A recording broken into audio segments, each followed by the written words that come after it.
Hi, welcome back to this new episode in the series on the ID3. In this episode we will be doing the range tests in Eco and in Comfort. So I have just finished charging the car to 100%. I'll just show you that. So it's 100% and it is showing an estimated mileage of 225 miles. So I'll put it into comfort mode first, and we'll run that down to about 10% and see what the mileage we get. Bearing in mind it is 30 degrees every day at the moment, so it's pretty optimum for the battery, so the mileage per kilowatt hours that we get should be very good. But I will update you when we get back down to 10%, and then we will take it to a fast charger, take it back up to 100%, see how long that takes, and then do the whole thing again in Eco. So thanks, and I'll speak to you later. So we've come to the end of the first range test. As you saw earlier, I charged it up to 100%. I've been driving in the comfort mode using the regen braking setting. We are now down to 17% charge. I'll just show you. So yep, down to 17%. Let me show you what the scores on the doors are then. So as you can see, we've done 212 miles and an average, actually, which is very good, I've been told, for the ID3 of 4.4 miles per kilowatt hours. I have had a few messages come through saying that you'll struggle to get above 4 in the ID3, but that proves that wrong. So 212 miles, and if we look at the driver display, it's saying that we got 50 miles left. So I would say, you know, a comfortable, let's say 240 to 250 miles out of that range. You know, there's a bit of mixed driving in there. I've done a little bit of motorway driving, city driving, urban driving, out in the countryside. It's not too shabby, to tell you the truth. I'm going to go now and do a charge. I've just pulled up at a fast charger, so I will show you me getting that set up. I'm at the Shell garage. These are 50, I think 50 kilowatts. I'll let you know once I get plugged in. So let's crack on and charge the car. So here we are at the Shell recharge station. So obviously I'm with On2, so I get free charging. So let's just present the card. And we are going to be using the CCS, so I've chose that. Let's grab the CCS cable.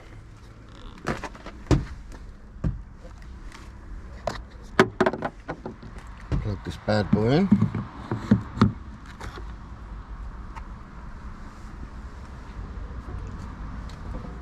That's now plugged in. Or is it? Oh yeah.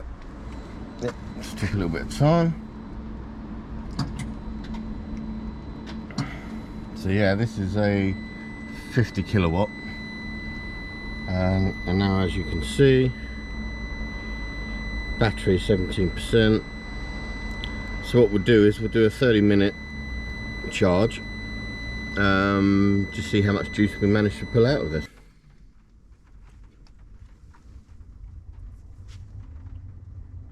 So yeah, so we are charging, so 17%. Time now is 6:10. So we'll go till 6:40. As you can see, the light bar on the window does a little dance thing when it's charging. Let's leave this for a while and I'll come back to you shortly. So as you can see, we've just done over 30 minutes charge. We've managed to get 28, just over 28 kilowatt hours out, and the battery is now at 66, so that's a pretty good that's definitely a pretty good rate of charge, I would say. Let's just stop this and then go back into the car. So as you can see, 66% charge now, and it's showing a range of 200 miles, just over 200 miles. So that's more than ample for what I need. So we'll get on with the rest of my journey into London, and I'll catch up with you soon. So I'm just off to work in London. I've started to drive again now that I've got the electric car. It's free. You know, you don't have to pay any congestion charge or anything, and especially with On2, all that's covered. You haven't got to do anything, you haven't got to register, they've done that all for you. So I'll take you along with the journey. What I'll try and show you as well is the ACC on here, coupled with the smart drive settings, and I used it yesterday and it works pretty well actually. For most of my journey into London, until I got more into the centre, I hadn't even touched any pedals. The ACC just worked really well, slowing you down to a stop when it needed to, pulling away when the car in front pulls away. But I'll show you some of that once we get going. So basically we've just pulled onto the M4, and as you can see on the driver display, I've got nothing set at the moment. So basically all you need to do is, on the steering wheel, is hit the set button. Then what you will see is the bottom left hand corner. You'll see everything's lit up, and it's got the speed 60 miles per hour. So basically what it does, it has road sign recognition as well, so it knows it should be at 60, so it will automatically set it at 60 and stay there. You also have a central button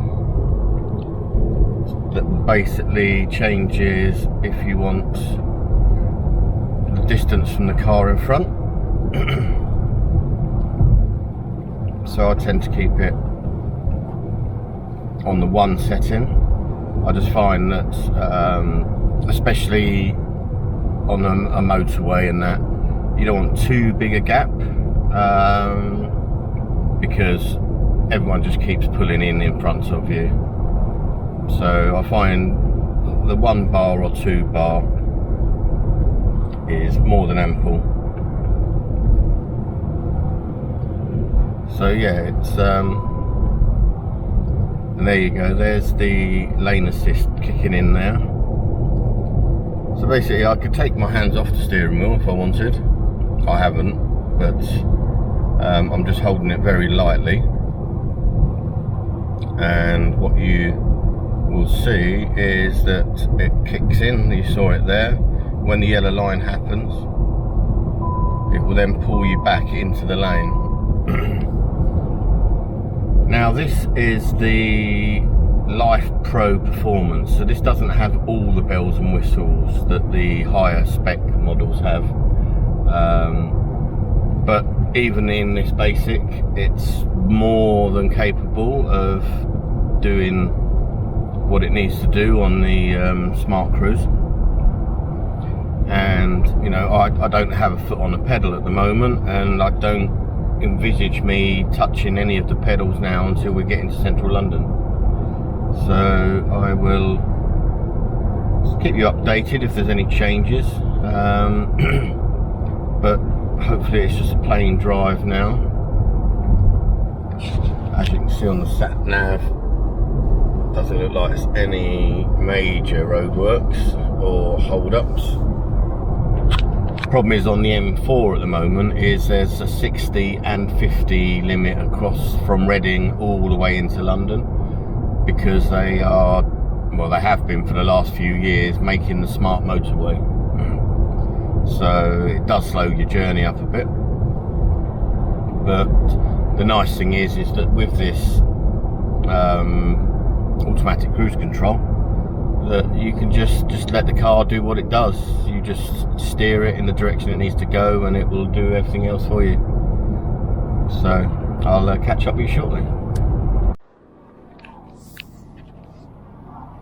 So the nice thing is about the automatic cruise control is when you're in traffic like this, traffic jams, you just don't have to touch anything. You know, when the car in front moves forward, you know, the car will automatically accelerate, and then will also slow down and come to a stop as traffic in front stops. So, you know, it negates all that start stop with the pedals, and allows you to just sit there and let the car do what it's designed to do. You know, this is one of the benefits of the ACC, because there's nothing worse than starting, stopping with the pedals. So that brings us to the end of another episode. I hope this has been informative and you've liked it. If you have, it really helps if you hit the subscribe button, hit the like and smash the notification bell. It all helps me build the channel and make more videos. Also, if you'd like me to go through anything specific, just put it in the comments below, and I'll look to upload it in a future video. So, you know, this video we've managed to cover range, charging, and also the smart cruise control, and I hope that this has been informative for you, and I look forward to speaking to you all in the next video. Have a great week and safe driving.